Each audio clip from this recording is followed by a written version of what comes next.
थांब असता नाही आधीपासून. पुण्यापासून 30 मिनिटं अंतरावर असलेल्या या रिसॉर्ट बद्दल तुम्हाला माहितच नसेल, जिथे या वर्षीची सगळ्यात मोठी होळी साजरी होणार आहे येत्या 3, 4 आणि रंगपंचमीच्या 8 तारखेला, जिथे आल्या आल्या स्पेशल थंडाई प्यायची आणि रेन डान्स मध्ये डीजे वर धिंगाणा घालायचा.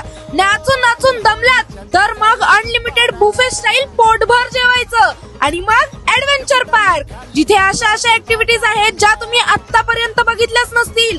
Zip line, sky cycle, human gyro, बाप रे. एवढंच नाही तर उंट राईड, घोडा राईड, स्विमिंग पूल, हाय टी, स्नॅक्स, भरपूर काही एन्जॉय करायला आहे. आणि स्टे साठी रूम सुद्धा अवेलेबल आहेत. आणि हे सगळं एकाच रिसॉर्ट मध्ये भेटणार. कुठे? भारती रिसॉर्ट, उरळी, कांचन, पुणे.